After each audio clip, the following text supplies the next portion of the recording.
Caleb Whitmore thought he was doing the right thing when he said, "I do" to a woman he didn't love, trapped by family pressure and too afraid to disappoint the people who raised him. But what he didn't expect was that the simple, quiet woman who worked in his family's kitchen would show him what real courage looked like. Vivian, his new wife, had plans of her own, plans that didn't include sharing her husband's attention with anyone, especially not Asha Reed. As accusations flew and lies spread like poison through the household, Caleb was forced to choose between the comfortable cage his family built for him and the terrifying freedom of standing in daylight with the woman who made him want to be brave. What happened next shattered reputations, broke family ties, and proved that sometimes the person you're supposed to save is yourself. If you want to see how far Caleb had to fall before he could finally stand up, drop a comment and tell me what city you're watching from right now. The mahogany grandfather clock in the Whitmore living room struck 9 in the morning. Caleb stood near the fireplace, his hands shoved deep into the pockets of his khaki pants. His parents sat side by side on the cream-colored sofa, their backs straight, their faces calm but determined. "Sit down, son," his father said. Graham Whitmore's voice carried the weight of years spent running a successful accounting firm. He wore a navy sweater vest over a pressed shirt, even on a Saturday. Everything about him was measured and controlled. Caleb didn't sit. "What's this about?" His mother, Evelyn, smoothed the fabric of her linen skirt. Her silver hair was pulled back in a neat bun. She glanced at her husband, then back at Caleb. "We need to discuss your future," she said softly. Caleb felt his stomach tighten. "My future?" Graham leaned forward, resting his elbows on his knees. "Vivian Hale is a wonderful young woman. Her family has been close to ours for years. You know this." "I know Vivian," Caleb said carefully. "She cares for you," Evelyn added. Her voice was gentle, but there was steel underneath. "And you've always gotten along well with her." "As friends," Caleb said. "We've been friends?" Graham sighed. "Son, this family has weathered a lot of storms lately. The business has been under scrutiny. People have been talking. We need stability. We need to show unity and strength." Caleb stared at his father. "What does that have to do with Vivian?" "A marriage would bring our families together," Evelyn said. "It would strengthen both households, show the community that we're solid, dependable." The words hit Caleb like cold water. "You want me to marry her? For appearances?" "For family," Graham corrected. "For security. For your own good, Caleb. You're 28 years old. It's time to settle down anyway." Caleb's hands curled into fists inside his pockets. "This is insane." "It's practical," his father said firmly. "Vivian is educated, well-mannered, from a good family. You could do far worse." "I don't love her." His mother's face softened. "Love grows, sweetheart. Your father and I didn't start with fireworks. We built something steady and strong." Caleb wanted to shout that their steady, strong marriage looked more like two people living separate lives under one roof. But he didn't. He never did. "What if I say no?" he asked quietly. Graham's expression hardened. "Then you'll have to live with the consequences. This family has given you everything, Caleb. Your education, your home, your career. We're not asking for much in return." But they were. They were asking for his entire life. Evelyn stood and walked over to him. She placed a hand on his arm. "Just think about it. Meet with Vivian. Talk to her properly. You might find that this is exactly what you need." Caleb looked into his mother's eyes and saw worry there. Real worry. She wasn't being cruel. She genuinely believed this was the right path. That made it worse somehow. "I need some air," he said. He walked out of the living room, through the hallway and out the front door. The November morning was cold and gray. He climbed into his silver sedan and sat behind the wheel, gripping it with both hands. His breath came fast and shallow. He felt trapped, cornered, like the walls were closing in and there was no way out. He'd always been the good son, the one who didn't cause trouble, the one who followed the rules and kept the peace. Now that same instinct was leading him straight into a cage. An hour later, Caleb returned to the house. He entered through the side door that led into the kitchen. The smell of chicken and vegetables greeted him. Someone was cooking. Asha Reed stood at the stove, stirring a pot. She wore simple jeans and a gray sweater. Her dark hair was pulled back in a low ponytail. She looked up when he walked in. "Morning," she said. "Morning." His voice came out rough. She studied his face for a moment, then turned back to the stove. "Lunch will be ready in about 20 minutes. Caleb nodded and moved to sit at the small table in the corner of the kitchen. This table was different from the grand dining table in the other room. This one was just wood, worn smooth by years of use. It felt more real. Asha had worked for his family for 2 years. She came in 3 days a week to cook, clean, and help his mother with whatever needed doing. She was quiet, efficient, and kind. Caleb had always liked her presence in the house. She made things feel calmer somehow. "You okay?" she asked without looking at him. He was surprised she'd noticed. "Not really." She didn't push. She just kept stirring, kept moving with that steady, unhurried grace she always had. After a minute, she walked to the cabinet and pulled down a mug. She filled it with hot water from the kettle and dropped in a tea bag. Then she set it in front of him. "Chamomile," she said, "helps when you're stressed." He looked up at her. "Thank you." She gave him a small smile and returned to the stove. Caleb wrapped his hands around the warm mug. The simple gesture, her noticing, her caring enough to offer something, loosened the knot in his chest just a little. He sipped the tea slowly. It was sweet and soothing. Asha moved around the kitchen with calm efficiency. She didn't try to fill the silence with chatter. She just let him sit there and breathe. When she finally carried the pot over to the counter and began plating food, Caleb spoke. "Do you ever feel trapped?" he asked. She paused, her hands stilling over the plates. Then she looked at him. Her brown eyes were steady and clear. "Sometimes," she said, "but I try to remember that most cages have doors. We just have to be brave enough to walk through them." He held her gaze. There was something in her words that felt like truth, simple and honest. "What if walking through means hurting people you care about?" he asked. She thought about that for a moment. "Then you have to decide which hurts more, staying and losing yourself, or leaving and disappointing them." Before he could respond, his mother's voice called from the hallway. "Asha, is lunch almost ready?" "Yes, ma'am," Asha called back. "Just plating it now." Evelyn appeared in the doorway, saw Caleb sitting there, and smiled. "Oh, good, you're back. Vivian's coming by this afternoon. I thought you two could take a walk together." Caleb's stomach sank. "Mom? Just a walk, sweetheart. That's all." Asha turned away and focused on the food, but Caleb saw the slight shift in her posture. She'd heard everything. He stood, leaving the tea half finished. "I'll be upstairs." As he left the kitchen, he glanced back once. Asha was carrying plates toward the dining room, her face calm and composed, but something in her eyes looked sad. Vivian Hale arrived at 2 o'clock sharp. She wore a cream-colored dress and heels that clicked against the hardwood floors. Her blonde hair fell in perfect waves over her shoulders, and her makeup was flawless. She smiled brightly when she saw Caleb. "There you are." Caleb forced a smile in return. "Hi, Vivian." Evelyn appeared from the living room, beaming. "You two go enjoy the weather. It's lovely out." Vivian looped her arm through Caleb's before he could protest. "Come on, let's walk through the garden." They stepped outside into the backyard. The Whitmore property stretched over 2 acres, with carefully maintained flower beds and a stone path that wound through the trees. Vivian kept her arm linked with his as they walked. She talked easily about her week, about a charity event she'd attended, about a new restaurant downtown. Caleb barely heard her.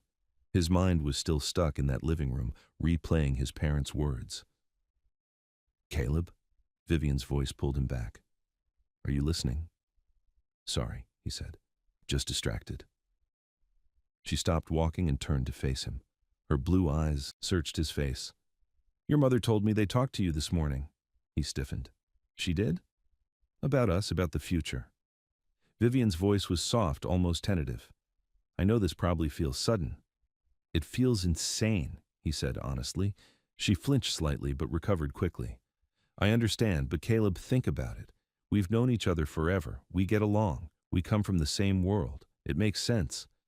"It makes sense on paper," he said. "But Vivian, Don't say you don't love me," she interrupted. Her voice had an edge now. "Not yet. Give it time. Give us a chance."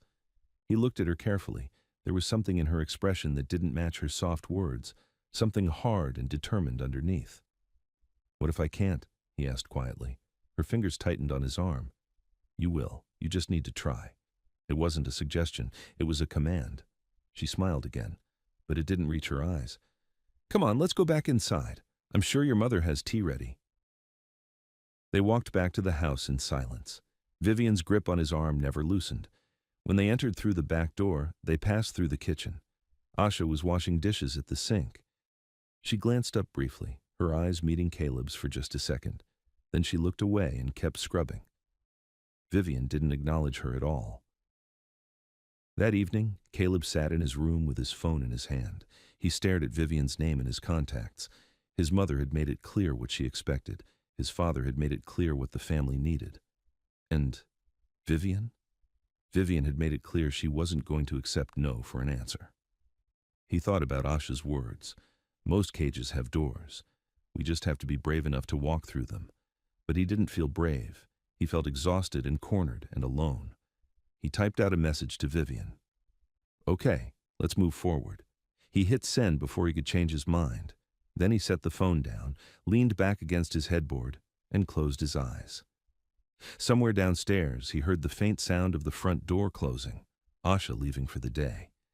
He wondered what she would think if she knew what he'd just done. He wondered if she'd tell him he was walking into a cage instead of out of one. But it was too late now. The message was sent. The wedding happened 3 weeks later. It was small and private, held at a local venue that Evelyn had chosen. Only immediate family and a handful of close friends attended. Vivian wore white. She looked beautiful. She smiled for every photograph. Caleb wore a dark suit. He stood where he was told to stand. He said the words he was supposed to say. When the officiant pronounced them husband and wife, Vivian kissed him. It was brief and cold. The reception lasted 2 hours. There was cake and champagne and polite conversation. Graham gave a short toast about family and legacy. Evelyn cried delicate tears and hugged Vivian like a daughter. Caleb felt like he was watching it all happen to someone else. When it was over, he and Vivian climbed into his car. She chattered happily about how perfect everything had been, how elegant, how tasteful. Caleb drove in silence. At a stoplight, he looked down at his left hand on the steering wheel. The gold band felt heavy and foreign. He slipped it off and stared at it. "What are you doing?" Vivian asked sharply. "Just looking at it," he said. "Put it back on." He did, but the weight didn't feel any lighter. When they arrived back at the Whitmore house, now their house, he supposed, Vivian immediately began talking about changes she wanted to make. New curtains in the living room, different furniture in the guest room, a revised schedule for the household staff. She said, household staff like Asha was just a piece of furniture too. Caleb didn't argue. He just nodded and let her talk. Later that night, lying in bed next to his new wife, he stared at the ceiling and tried to remember the last time he'd felt truly happy. He couldn't. Asha arrived the following Monday morning. She let herself in through the side door as usual and headed straight to the kitchen. Vivian was already there, sitting at the table with a cup of coffee and a notepad. "Good morning," Asha said politely. Vivian looked up. Her smile was pleasant but cool. "Good morning, Asha. We need to discuss some changes." Asha set her bag down. "Of course. I prefer the kitchen cleaned by 9. The floors should be mopped every other day, not just once a week. And I'd like the linens changed on Mondays and Thursdays, not just Mondays." Asha nodded. "I can do that." "Also," Vivian continued, "I'll be doing the meal planning from now on. I'll leave instructions each morning." "Understood." Vivian's eyes narrowed slightly. "I hope we can work well together, Asha. This is my home now. I expect things to run smoothly." There was something in her tone that made the words feel like a warning. "I'm sure we'll be fine," Asha said calmly. Vivian smiled again. "Good. I'm so glad we understand each other." She stood, picked up her coffee, and walked out of the kitchen without another word. Asha stood there for a moment, alone in the quiet space. Then she took a deep breath, tied on her apron, and got to work. An hour later, Caleb came downstairs. He looked tired. His hair was messy and he hadn't shaved. "Morning," he said. "Morning," Asha replied. He poured himself coffee and stood by the window, staring out at the gray sky. Asha, he said quietly. Yes? I'm sorry. She paused in her work. For what? For everything. For how Vivian spoke to you just now. I heard her from the hallway. Asha turned to face him. You don't need to apologize for your wife. I do, though, he said. Because I should have said something. I should have... He stopped, rubbing his face with one hand. I should have done a lot of things differently. Asha studied him. There was pain in his eyes, real pain. Why did you marry her? She asked. The question surprised him. He looked at her, and for a moment she thought he might actually answer honestly, but then he just shook his head. It's complicated. Most important things are, she said softly. He held her gaze. Something passed between them, something neither of them could name yet. Then Vivian's voice called from upstairs. Caleb, can you come here for a minute? The moment broke. Caleb set down his coffee mug. I should go, Asha nodded. Of course. He walked toward the stairs, then paused and looked back. Thank you for being kind. Even when you don't have to be. She gave him a small smile. Kindness doesn't cost anything. He disappeared up the stairs. Asha turned back to her work, but her hands moved a little slower now. Something had shifted in the house, something fragile and uncertain, and she had a feeling things were about to get much more complicated.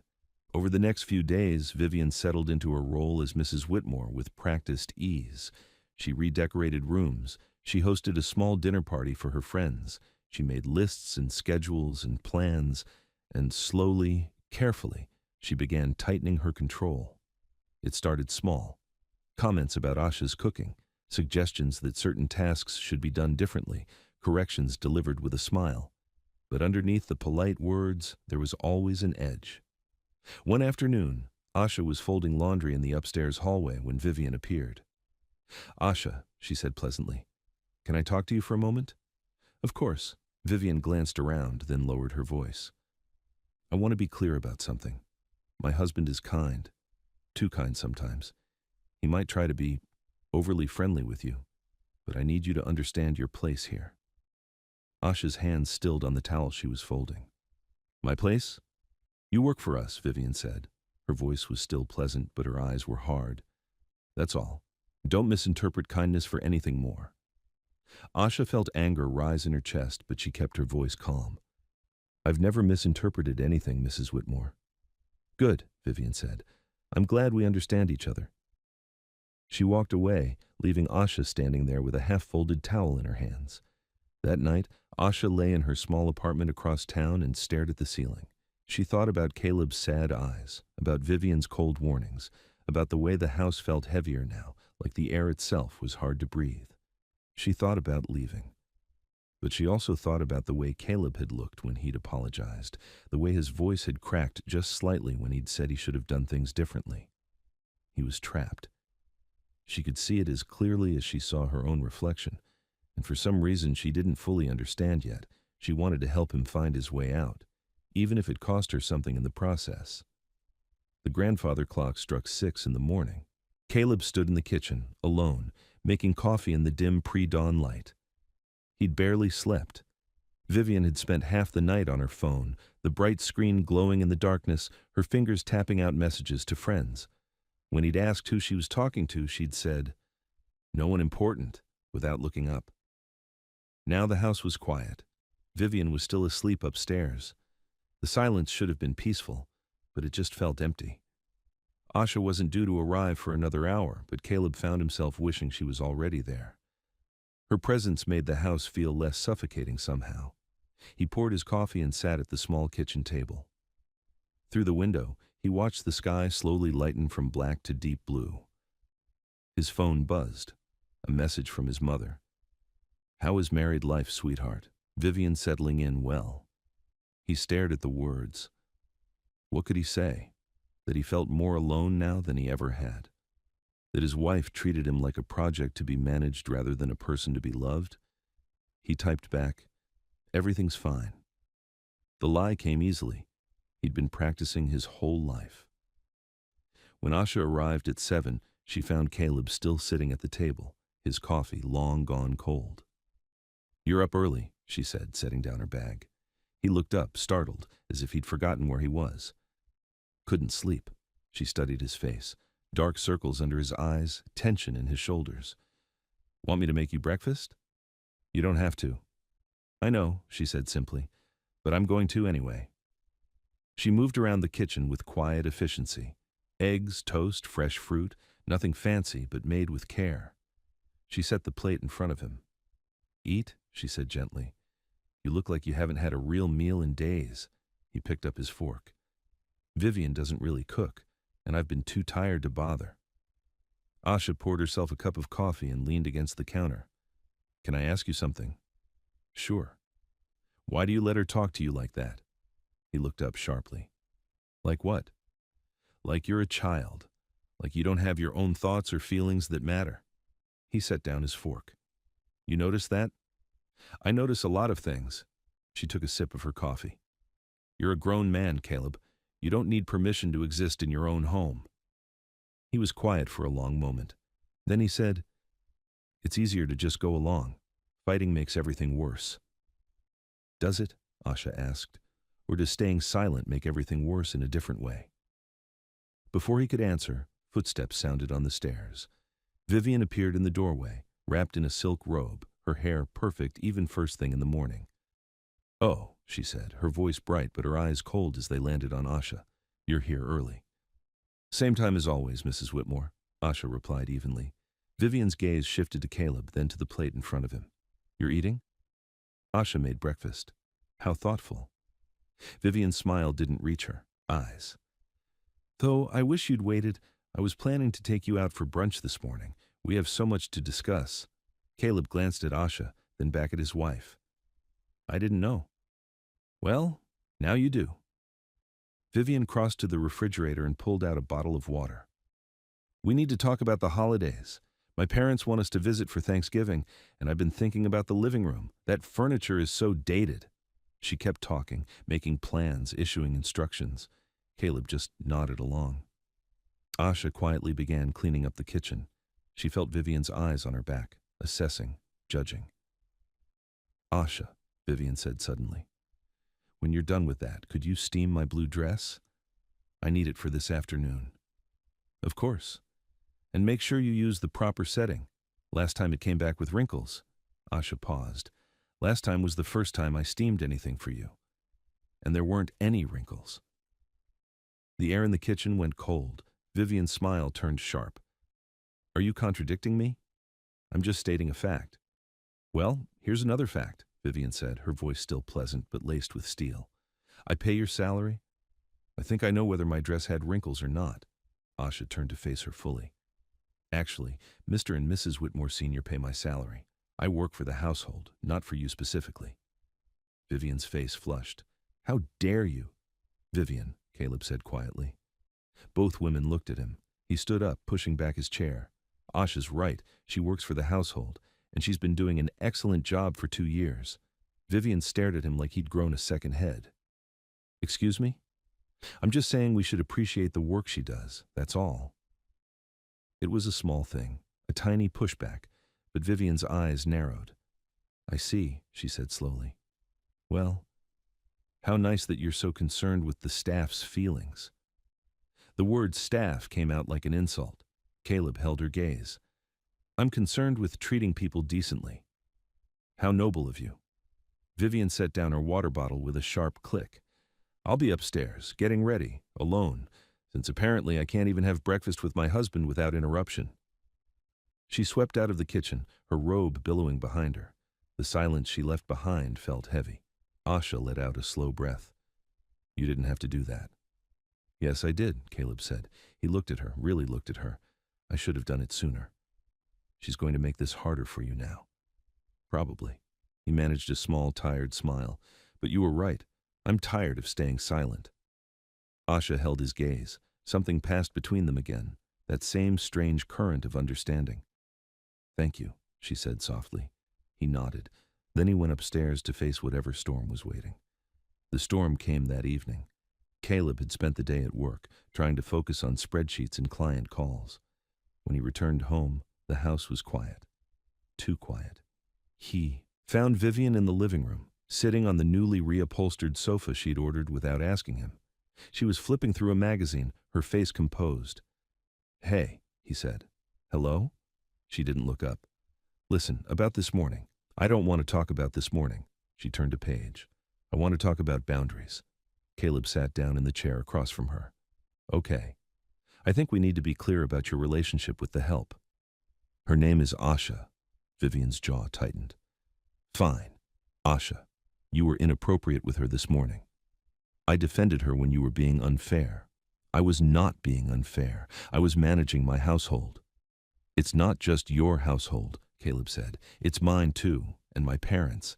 And Asha is not someone to be managed. She's a person." Vivian finally looked up. Her blue eyes were ice cold. "Are you attracted to her?" The question hit him like a slap. "What?" "It's a simple question. Are you attracted to her?" "This has nothing to do with attraction. This is about basic human decency." "You didn't answer the question." Caleb stood up. "This is insane. I was being polite to someone who works hard and deserves respect." "That's it?" Vivian stood too, crossing her arms. "Let me make something very clear, Caleb. I am your wife. Your loyalty is to me, not to some woman who cleans our house. She does more than clean." "Oh, I'm sure she does," Vivian said, her voice dripping with implication. Anger flared in Caleb's chest, real anger, hot and sharp. "Don't do that. Don't twist this into something it's not. Then tell me I'm wrong. Tell me you don't look at her. Tell me you don't light up when she walks in the room." He opened his mouth to deny it, but the words stuck in his throat, because he did look at her. He did feel lighter when she was around. Vivian saw his hesitation and smiled triumphantly. "That's what I thought." "It doesn't matter what I feel," Caleb said quietly. "I'm married to you. I made vows." "Yes, you did. And I expect you to honor them." She stepped closer. "Which means you keep your distance from her. No more private conversations. No more defending her. She's an employee. That's all she can ever be." Caleb felt trapped again, that same suffocating feeling from his parents' living room. "Fine," he said, because he didn't know what else to say. Vivian's smile softened, turned victorious. "Good. Now that we understand each other, let's have dinner. I ordered from that Italian place you like." She walked past him toward the dining room, already moving on.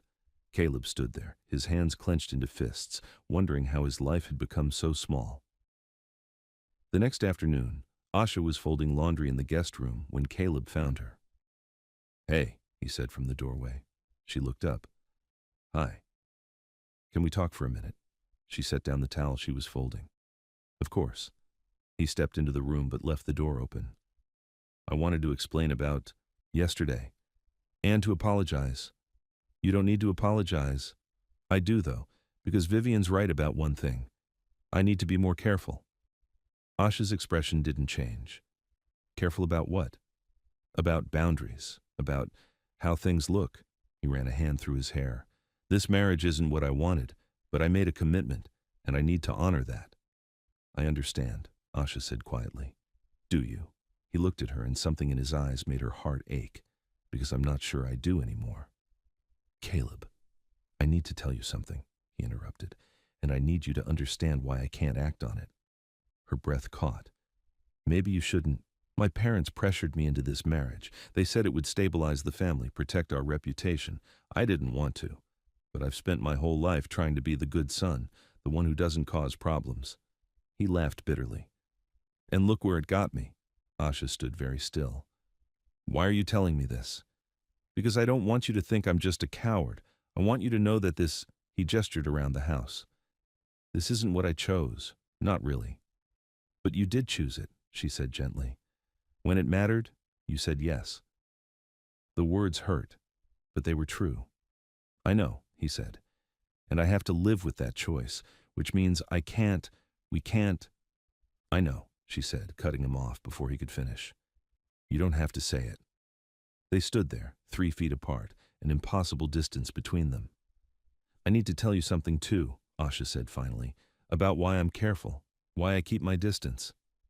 He waited. 3 years ago I was seeing someone, a man I thought I loved. He said he loved me too, but he never wanted anyone to know about us, said his family wouldn't understand.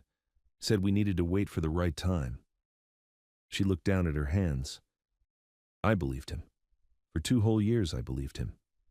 What happened?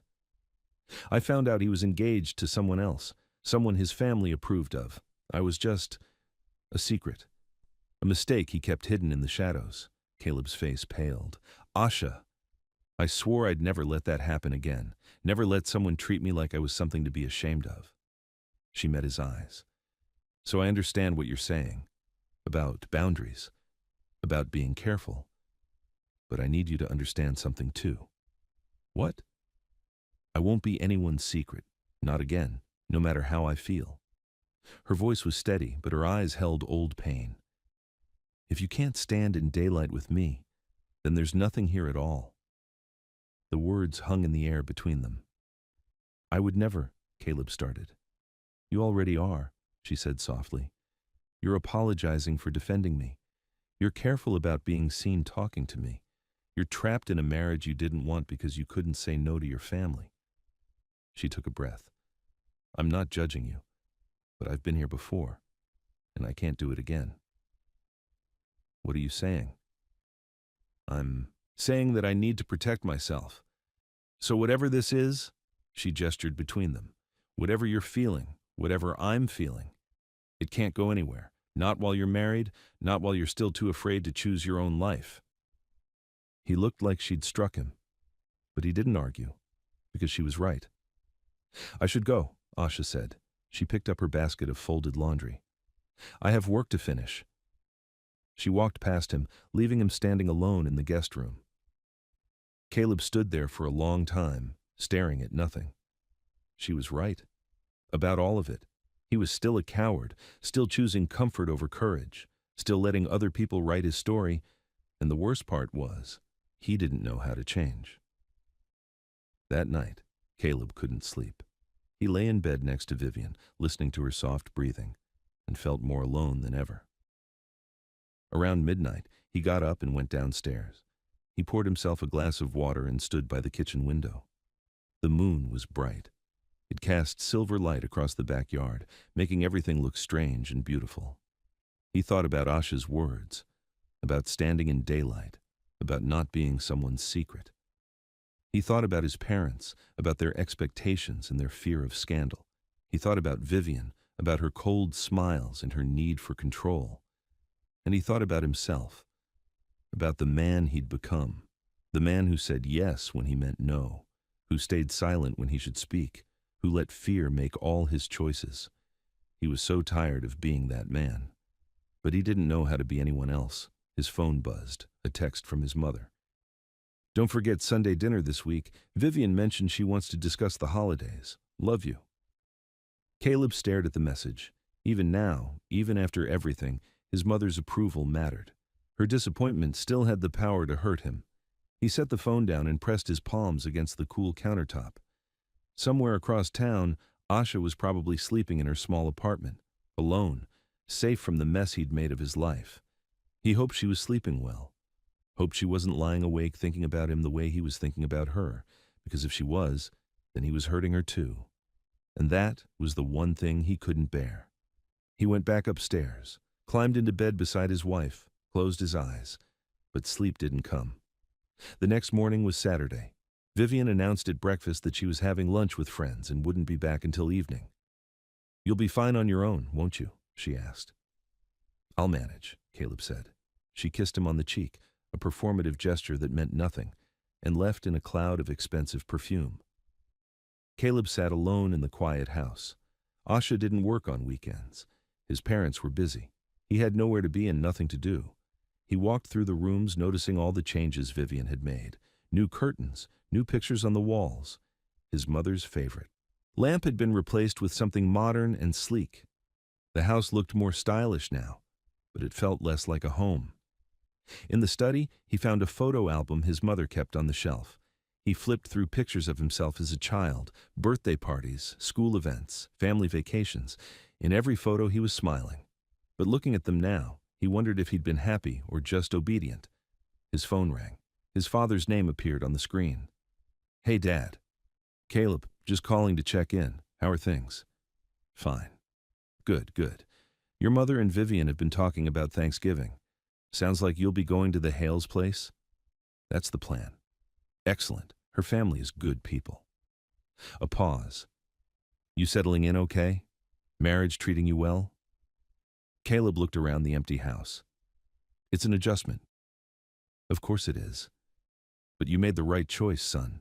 This is what's best for everyone. There it was, that phrase again. What's best for everyone. Never what's best for you, never what you want. Just what keeps the peace, what maintains appearances. Dad, Caleb said slowly, can I ask you something?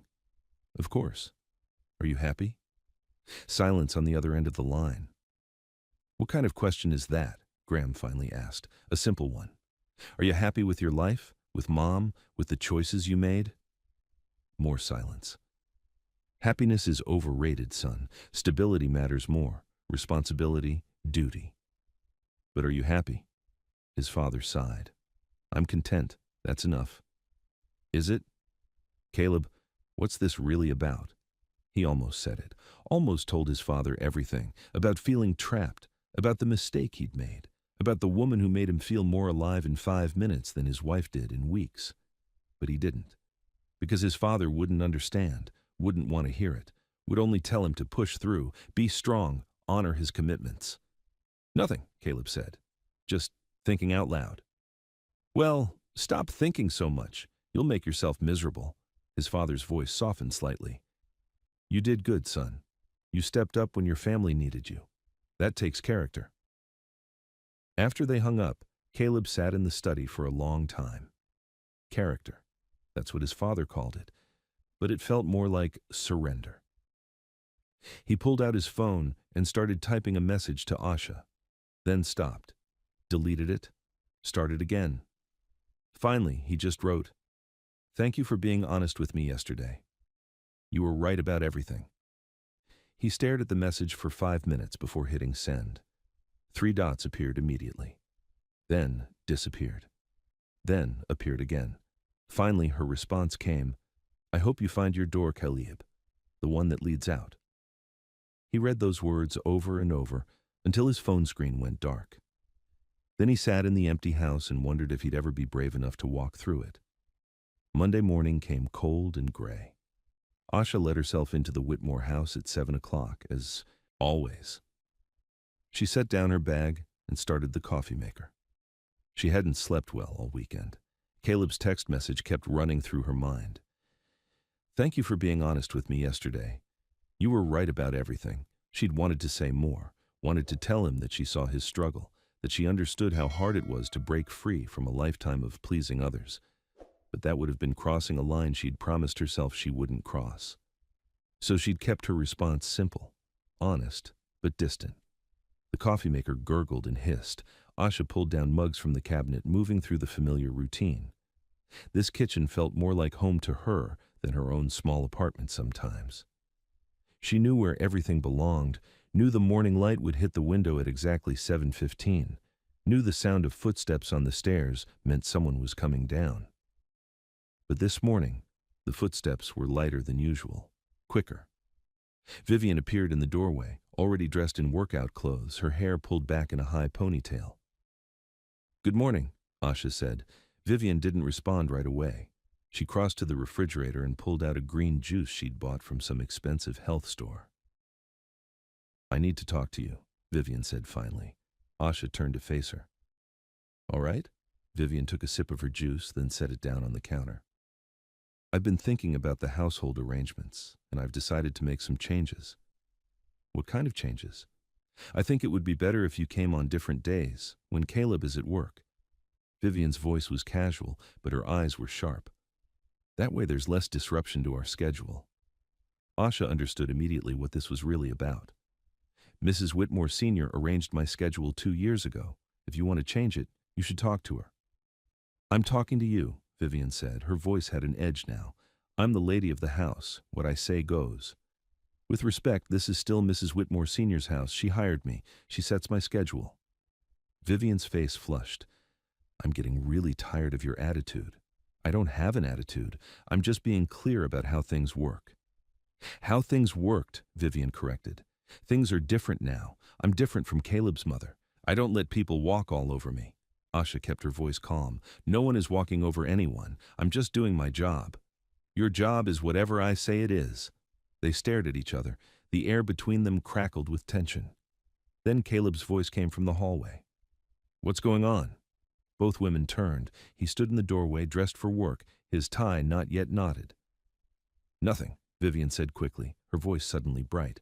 Just discussing schedules. Caleb looked between them. Sounded like more than that. It's fine, Asha said. She didn't want to cause more problems for him. Everything's fine. But Caleb didn't look convinced. He walked into the Mihor kitchen, his eyes on his wife. Vivian, can I talk to you for a minute? Upstairs? Vivian's jaw tightened. We're in the middle of something. It can wait, Asha said. She turned back to the coffee maker, dismissing herself from the conversation. Vivian grabbed her juice and followed Caleb out of the kitchen. Asha heard their footsteps on the stairs, then the sound of a door closing. She stood alone in the kitchen, her hands gripping the edge of the counter. This couldn't continue. The tension was getting worse. Vivian was getting bolder with her hostility. And Caleb. Caleb was caught between trying to keep peace and trying to do what was right. Asha thought about her Aunt Marianne's words from years ago after the situation with her ex. Baby girl, you can't save someone who won't save themselves, and you can't light yourself on fire to keep someone else warm. Maybe it was time to step back, find a different job, remove herself from this situation before it got worse. But the thought of leaving made her chest ache in a way she didn't want to examine too closely. Upstairs, Caleb closed the bedroom door and turned to face his wife. What was that about? He asked. I told you, schedules. It looked like more than that. Vivian crossed her arms. I was simply trying to make some reasonable adjustments. She got defensive. Asha wasn't being defensive. You were trying to change her schedule without talking to my mother first. Oh, so now you're taking her side again? I'm not taking anyone's side. I'm just saying. You're always saying something when it comes to her, Vivian interrupted. Her voice rose slightly. Always defending her, always making excuses. Because you're always attacking her. The words came out louder than he'd intended. They both fell silent, surprised. Caleb took a breath. Look, I don't want to fight, but you need to stop this. Asha works hard. She's been nothing but professional, and you treat her like what? Like the help? Vivian's eyes flashed. That's what she is, Caleb. She's a person, a good person, and you have no reason to be so hostile to her. Don't I? Vivian stepped closer. You think I don't see the way you look at her? The way your whole face changes when she walks in the room? That's not... Yes, it is, and I'm done pretending I don't notice. Vivian's voice dropped to something cold and dangerous. So here's what's going to happen. Either she goes, or I make her life so miserable she quits. Your choice. Caleb stared at his wife. You can't be serious. I'm completely serious. I will not have that woman in my house making eyes at my husband. She's not making eyes at anyone, undermining my authority, questioning my decisions. She's doing her job, and you defending her at every turn like some lovesick teenager. Vivian's voice turned mocking. It's pathetic, Caleb, truly. Something inside him snapped, not into anger, but into clarity. You know what's pathetic, he said quietly. Marrying someone you don't love to make your parents happy. Being so afraid of disappointing people that you trap yourself in a life you hate, that's pathetic. Vivian went very still. What are you saying? I'm saying this was a mistake. All of it. This marriage, this whole situation. You're upset. You don't mean that. I do mean it. I've meant it since the moment I agreed to this. He ran his hands through his hair. I should have said no from the beginning. I should have stood up to my parents, told them I wasn't going to marry someone I didn't love, but I was too scared, too weak. Caleb. And now I'm here, trapped, miserable, making everyone around me miserable too. Vivian's face had gone pale. So what? You want a divorce after 3 weeks? I don't know what I want. I just know I can't keep doing this. Because of her, Vivian said. Because of that woman downstairs. No? Because of me? Because I finally realized that staying silent doesn't keep the peace. It just kills you slowly from the inside. He walked past her toward the door. Where are you going? Vivian demanded. To work. I need to think. If you walk out that door right now, Caleb, I swear, you'll what? He turned back. Threaten me? Manipulate me? You've been doing that since we got engaged. I'm done. He left, closing the door quietly behind him. In the hallway, he paused. His heart was racing. His hands were shaking. But underneath the fear and confusion, he felt something else. Relief. He'd finally said it out loud, finally admitted the truth. Now he just had to figure out what to do about it. Downstairs, Asha heard the front door close, then footsteps coming back toward the kitchen.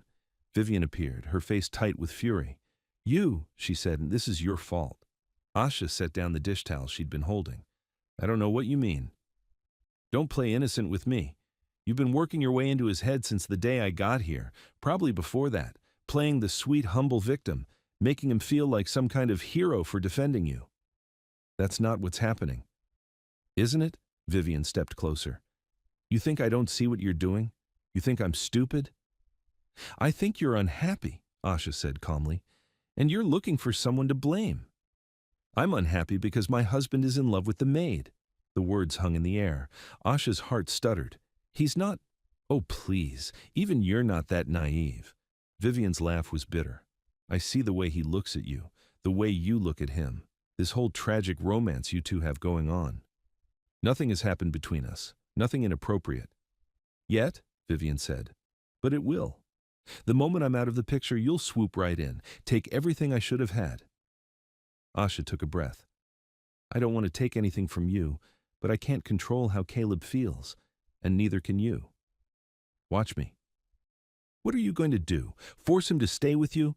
Threaten him? Control him? Asha shook her head. That's not love. That's prison. Vivian's hand shot out. For a second, Asha thought she might actually hit her, but instead, Vivian grabbed her purse from the counter.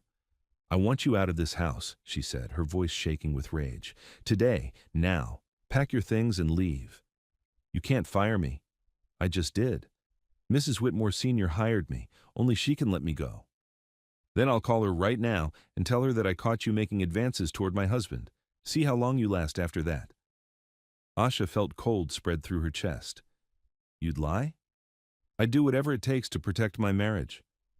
They stared at each other. Asha could see that Vivian meant it. She would lie, would twist everything, would turn the whole household against her if that's what it took. Fine, Asha said quietly. I'll go. She wasn't going to fight, wasn't going to beg. She'd been through this before, being accused of things she didn't do, having her integrity questioned. She wouldn't go through it again. Vivian looked surprised that she'd agreed so easily. Good. I want you gone in 10 minutes. Asha nodded. She untied her apron and folded it neatly on the counter. Then she picked up her bag and walked toward the door. Asha. She turned back. Vivian's face was hard. Stay away from my husband. If I find out you've contacted him, I'll make sure everyone knows exactly what kind of person you are. Asha held her gaze. I feel sorry for you. I don't want your pity. It's not pity. It's sadness. Because you have everything you said you wanted, the house, the husband, the life, and you're still empty inside. She left before Vivian could respond. Outside, the November air was sharp and cold. Asha walked to her car, got in, and sat there for a moment. She wouldn't cry. Not here. Not now. She pulled out her phone and typed a quick text to Evelyn Whitmore. I'm sorry, but I need to resign effective immediately. Thank you for the opportunity to work with your family. Best wishes, Asha. Then she started her car and drove away. She made it 3 blocks before the tears came. Caleb spent the day in a fog. He sat through meetings without hearing a word. Stared at his computer screen without seeing anything. His coworkers asked if he was feeling okay. He said he was fine. Another lie. Around 3 o'clock, his phone rang. His mother. Caleb, what's going on? I just got the strangest text from Asha saying she's quitting. His stomach dropped. What? She resigned, out of nowhere, no explanation. I tried calling her, but she didn't answer. His mother sounded worried. Did something happen? I don't know. I left this morning after... He stopped. Mom, I need to go. I'll call you back. He hung up and immediately dialed Asha's number. It rang 4 times, then went to voicemail. He tried again. Voicemail. He sent a text. What happened? Why did you quit? No response. Fear twisted in his gut. He grabbed his jacket and left work early, not caring what anyone thought. When he got home, Vivian was in the living room reading a magazine. She looked up when he walked in. You're home early. Where's Asha? He demanded. Gone, I fired her. The words hit him like a punch. You what?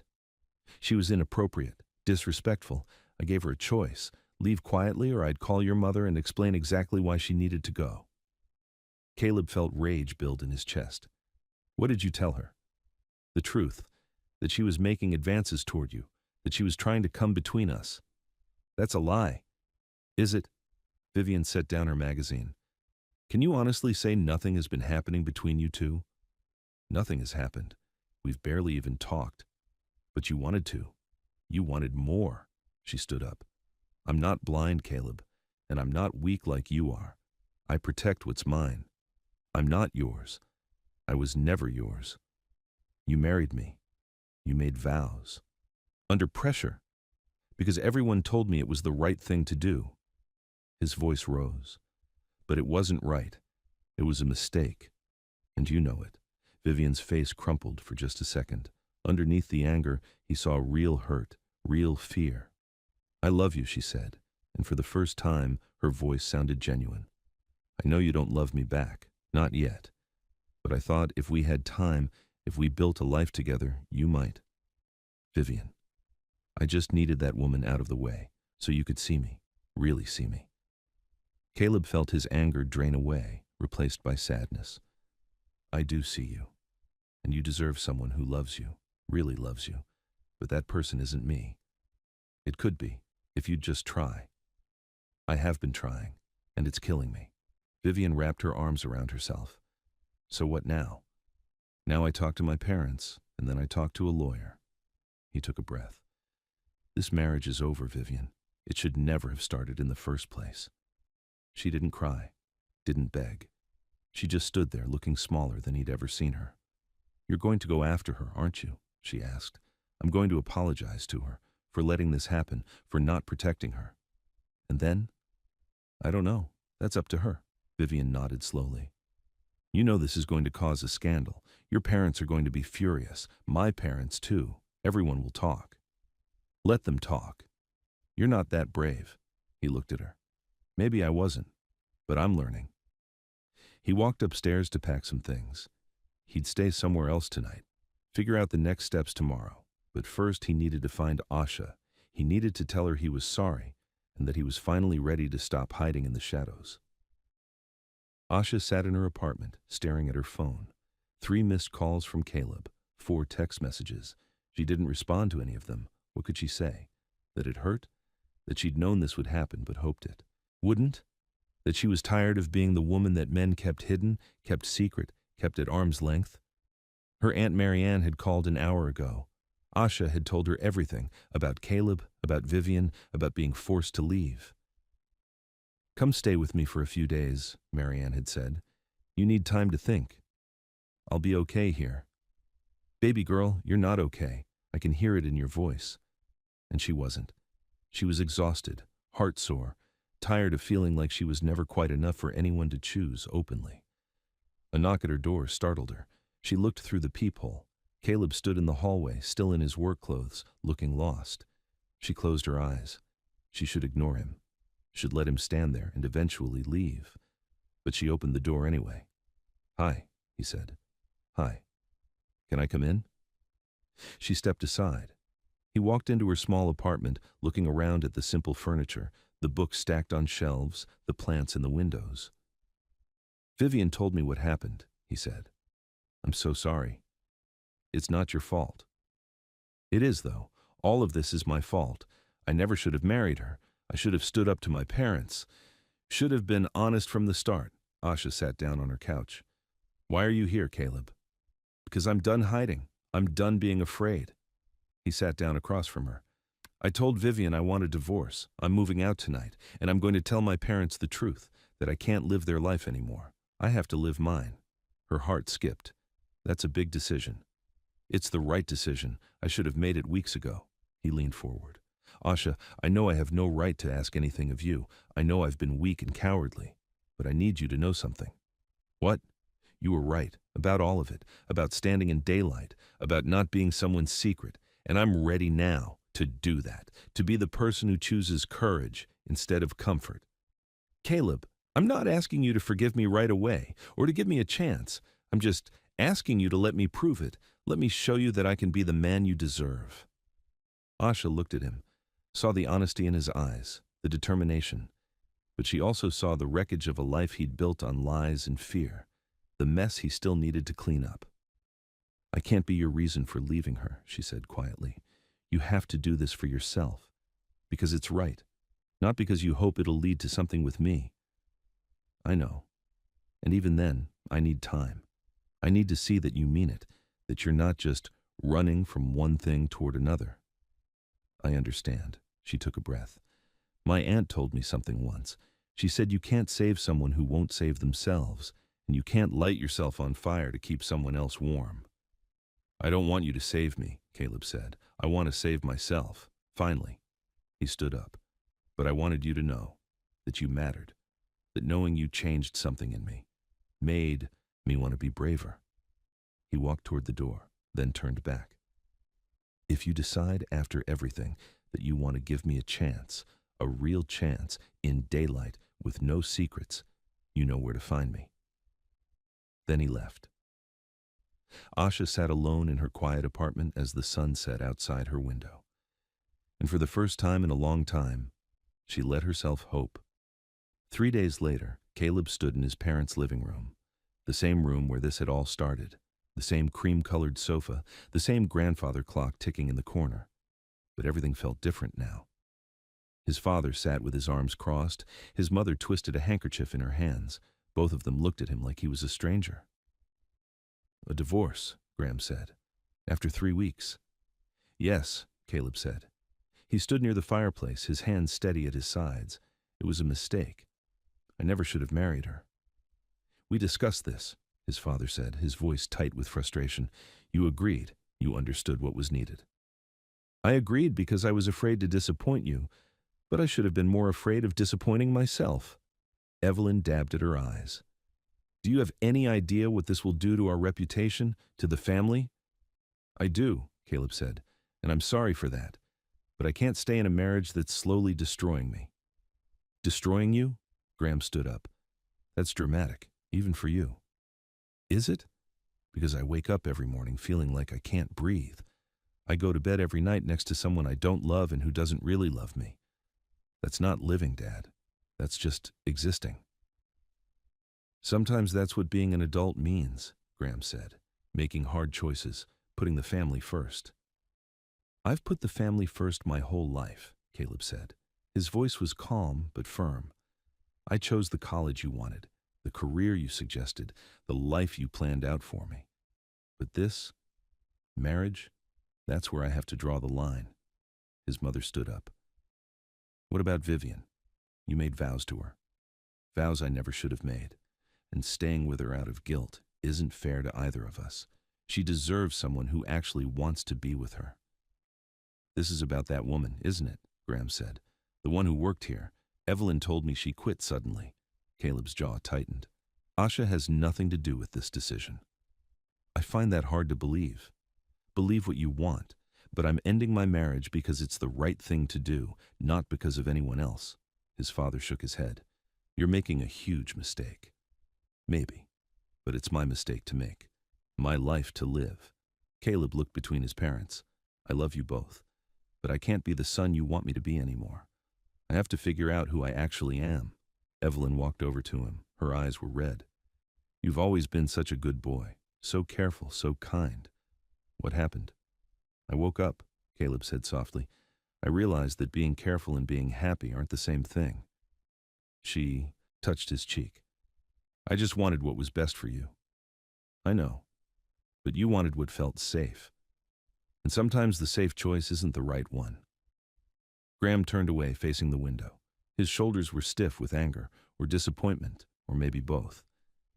If you go through with this, people will talk, he said. Business associates, friends, the community. Let them talk. It will reflect poorly on all of us.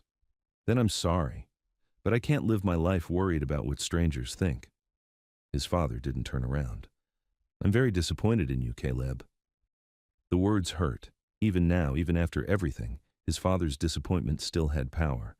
But Caleb took a breath and said, I know, and I wish things were different, but I have to do this. He walked toward the door. Where are you going? His mother asked. To a hotel. I'm giving Vivian the house for now. We'll figure out the details with lawyers. Caleb, I'll call you in a few days, when everyone's had time to cool down.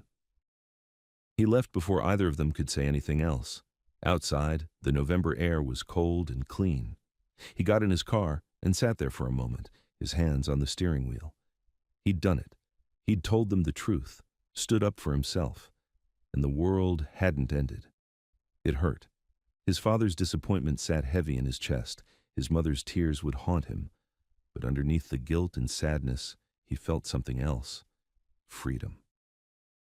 Asha spent those same 3 days trying to figure out what came next. She'd called her Aunt Marianne again. They'd talked for hours. Marianne had listened to everything, about Caleb, about her feelings, about her fears of repeating the past. This boy different from the last one? Marianne had asked. I think so, but I thought that before. What does your gut tell you? Asha had closed her eyes. That he's scared but trying, that he means what he says, but that he still has a lot to figure out. Then give him time to figure it out, and you use that time to figure out what you really want. So that's what Asha did. She gave herself space to think, to feel, to be honest about what she needed. She needed someone who wouldn't hide her, who would stand beside her in daylight, in front of family and friends and anyone who wanted to judge. She needed someone brave enough to choose her, clearly and openly. Was Caleb that person? She didn't know yet, but she was willing to wait and see. On the 4th day, she got a call from Evelyn Whitmore. Asha, dear, can you come by the house? I'd like to talk to you. Asha hesitated. Mrs. Whitmore, I don't think... Please, it's important, and Vivian isn't here. She's moved out. That surprised her. She has? Yes. Caleb asked for a divorce. The whole thing is quite the mess. Evelyn's voice sounded tired. But I need to speak with you. Not about work. About my son. Asha arrived at the Whitmore house an hour later. Evelyn met her at the door, looking older than she had just a week ago. Thank you for coming, Evelyn said. Would you like some tea? That's all right. They sat in the living room, the same room where Asha had served countless meals, cleaned countless surfaces. It felt strange to sit here as a guest. Evelyn folded her hands in her lap. I owe you an apology. Asha blinked. For what? For not seeing what was happening, for not protecting you from Vivian's behavior. She took a breath. Graham told me what Vivian said to you, the accusations, the threats. I should have noticed sooner. You couldn't have known? I should have. You've worked in this house for 2 years. You've been nothing but professional and kind, and I let my son marry someone who treated you terribly. Evelyn's eyes were sad. I pushed Caleb into that marriage. I thought I was helping him, helping the family. But I was wrong. Mrs. Whitmore. Let me finish, please. She twisted her handkerchief. I've spent 30 years in a marriage that works on paper, but not in the heart. Graham and I are partners, but we're not in love. Maybe we were once. I don't remember anymore. She looked up. I thought that was normal. Thought that was what marriage was supposed to be. Stable, practical, safe. Sometimes it is, Asha said gently. But it shouldn't be. Not for Caleb. Not when he has a chance at something real. Evelyn reached over and took Asha's hand. He talks about you, you know.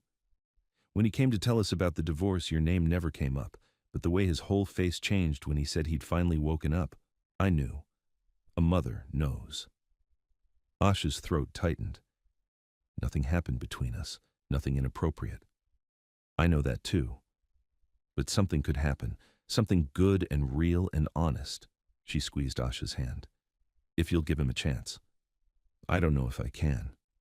I've been hurt before. Been kept secret before. I understand. But Caleb isn't keeping you secret now. He stood up to his father, something I've never seen him do. He's ending his marriage despite the scandal. He's rebuilding his entire life. Evelyn smiled sadly. That's not a man who's hiding. That's a man who's finally fighting for what he wants. Asha felt tears sting her eyes. What if he changes his mind? What if the pressure gets too much and he goes back? Then you walk away, and you'll know you gave him a fair chance. Evelyn released her hand. But I don't think he will. I think my son is finally becoming the man he was always meant to be. They sat in silence for a moment. I also want to offer you your job back, Evelyn said. If you want it, full salary, your old schedule, everything as it was. Asha shook her head. I appreciate that, but I think it's time for me to move on. Find something new. I understand, but if you change your mind, the door is always open. As Asha stood to leave, Evelyn walked her to the door. One more thing, the older woman said. Caleb is staying at the Marriott, downtown, room 412, in case you wanted to know. Asha smiled. Thank you, Mrs. Whitmore. Call me Evelyn. I think we're past formalities now. Caleb had been living in the hotel for 5 days. He'd met with a lawyer, started the divorce paperwork, moved his clothes and a few personal items out of the house. Vivian had been surprisingly cooperative. She'd agreed to an uncontested divorce, asked for nothing except the furniture she'd bought and a clean break. I don't want to drag this out, she'd said when they met to sign papers. It's humiliating enough as it is. I'm sorry, Caleb had told her. I never meant to hurt you. I know, you're too nice to hurt anyone on purpose. She'd given him a sad smile. But sometimes being too nice is its own kind of cruelty. You should have said no from the start. She was right. Now he sat alone in his hotel room, eating takeout and trying to figure out his next steps. He'd applied for his own apartment, started looking for a new job, one that wasn't connected to his family's business. He was building a new life, one that was actually his. But there was a hole in it, a space where someone should be. He wanted to call Asha, wanted to tell her about the progress he was making, but he'd promised to give her space, to let her decide if and when she was ready. So he waited. A knock at his door surprised him. He wasn't expecting anyone. He opened it. Asha stood in the hallway, wearing jeans and a soft blue sweater. Her hair was down around her shoulders. She looked nervous. Hi, she said. His heart jumped. Hi. Can I come in? He stepped aside. She walked into the small hotel room, looking around at the generic furniture, the clothes folded on the desk chair, the takeout containers on the table. Sorry about the mess, he said. It's fine. She turned to face him. Your mom told me where you were. She did? We had a talk. She apologized, asked me to give you a chance. Caleb felt warmth spread through his chest. What did you say? I said I'd think about it. Asha wrapped her arms around herself. I've been doing a lot of thinking these past few days. Me too. About what I need, what I deserve, what I'm willing to risk. He waited, hardly breathing. I need honesty, she said. Complete honesty. No secrets, no hiding. You'll have it. I need time to trust you, to believe that you're really doing this for yourself, not just for me. That's fair. And I need you to know that I'm scared. Her voice wavered slightly. I'm scared of getting hurt again, of being someone's secret again, of investing in someone who can't fully commit. Caleb stepped closer. I'm scared too. Scared I'll mess this up. Scared I'm not brave enough. But Asha, I'm doing this. I'm leaving my marriage, standing up to my parents, rebuilding my entire life. And yes, part of that is because of you, because you showed me what it looks like to have dignity and strength. But mostly it's because I finally realized I deserve to be happy. She looked up at him. Do you think we could make each other happy? I think we could try, if you'll let me. She took a breath. Okay. Okay? Let's try. Slowly. Carefully. Out in the open where everyone can see. Relief and joy flooded through him. In daylight. In daylight, she agreed. He wanted to kiss her, wanted to pull her into his arms, but he held back. Can I take you to dinner? He asked. Tomorrow night, somewhere nice, somewhere public. She smiled. I'd like that. And can I call you, text you, tell you about my day and ask about yours? Yes. And can I... He paused.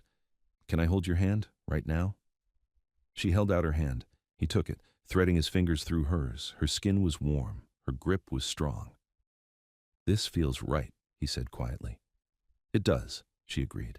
They stood there in his small hotel room, holding hands, both of them, scared and hopeful and ready to try. The next few weeks were hard. Word of the divorce spread quickly. People talked.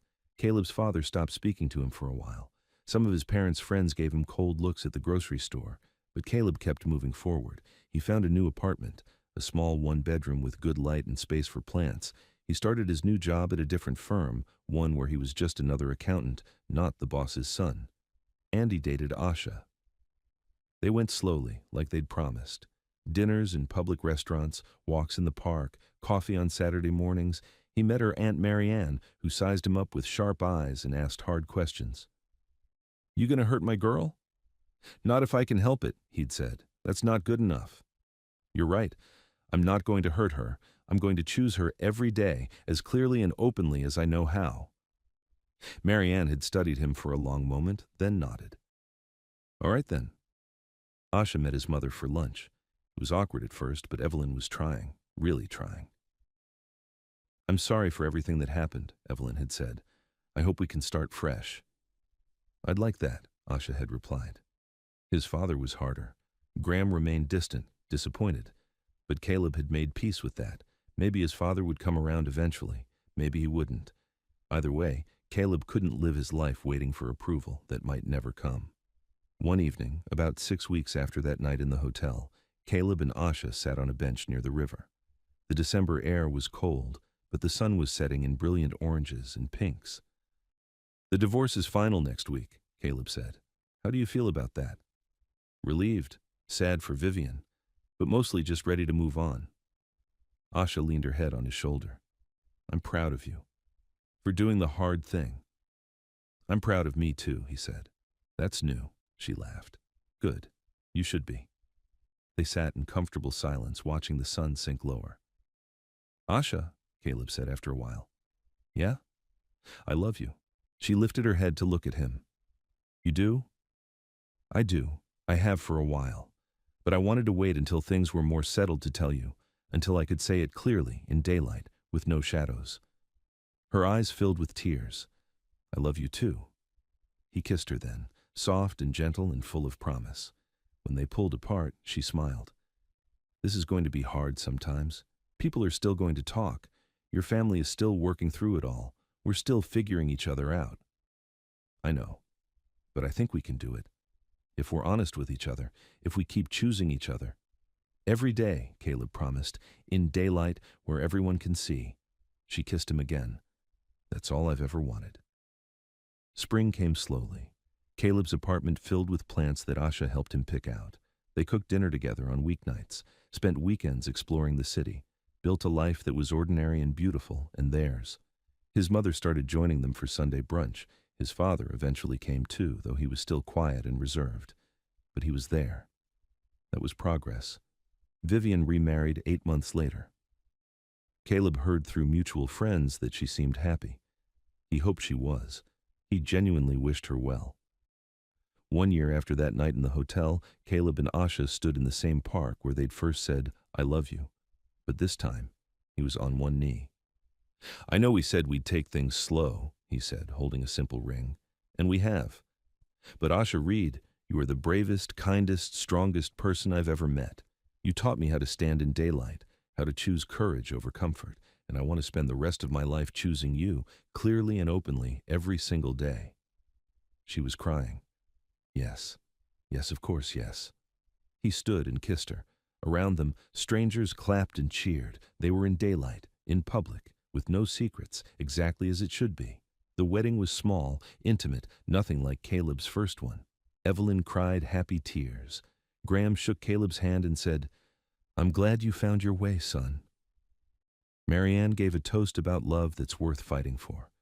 And when the officiant pronounced them husband and wife, Caleb kissed Asha like he'd wanted to from the very beginning. Later, as they danced their first dance, Asha whispered, "Are you happy?" "So happy," Caleb said. "Are you?" "So happy." And she was. Because this love wasn't built on fear or pressure or secrets.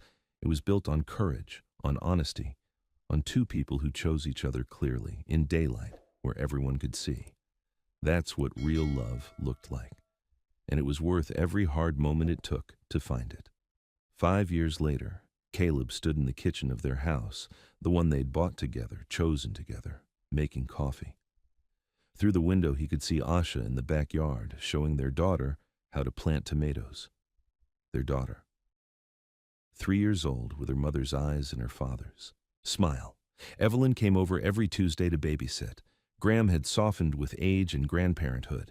He played blocks on the floor and read stories in silly voices. Life was ordinary, beautiful, real. Caleb thought about that morning 5 years ago when he'd sat in his parents' living room, feeling trapped and hopeless. He thought about Asha handing him tea, showing him kindness he didn't deserve. He thought about finding the courage to walk through the door of his cage. His phone buzzed, a text from Asha. "Come outside. Your daughter wants to show you something." He smiled and headed out into the daylight, where he belonged, where they both belonged, together.